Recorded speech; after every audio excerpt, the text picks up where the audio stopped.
Arrête-toi 2 secondes. On va parler des médias et du capitalisme. On peut pas dire que les médias sont pas prompts à l'argent parce qu'ils en ont besoin, que ce soit du service public, où tout le monde dit que c'est de la propagande parce qu'ils sont payés par l'État, ou par des services privés, où du coup ils doivent générer du clic, il y a plein de problèmes qui rentrent en place. Et là, je vais parler notamment des titres. Quand on est à l'école, on apprend à s'informer à travers l'exercice de l'exposé. Tu comprends qu'il faut aller chercher les informations de plusieurs éléments, de sites différents, afin de t'assurer que la source est vraie, et ensuite tu peux annoncer ton fait. Sauf qu'aujourd'hui, les gens ont perdu ça. Ils ne s'informent plus qu'à travers un seul média, mais pire que ça, ils ne s'informent plus du tout.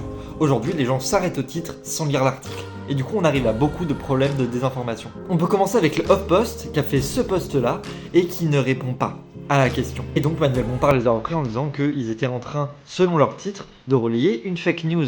Alors que quand tu lis l'article, ils démontent cette fake news. Sauf que le titre de l'article présente l'élément comme si c'était un fait. Et du coup, t'as l'impression qu'ils disent que cette photo de la France insoumise est de l'IA. Alors que non. Ça fait penser aux méthodes de valeur actuelles qui ont fait par exemple cet article-là, où t'as l'impression que toutes les charges du titre sont à l'encontre de Sébastien Delogu. Sauf que, en fait, non. Et même eux le disent dans leur article. Et ici, la présentation de l'article présente Sébastien Delogu comme un criminel. Et ça, c'est parce que tu as besoin de clics. Comment tu fais ton argent en tant que journaliste avec les publicités qui passent avec? Et pour voir ces publicités, il faut que les gens y cliquent. Et comment tu les fais cliquer avec du putaclic? Sur YouTube, ça fait des années que c'est dénoncé.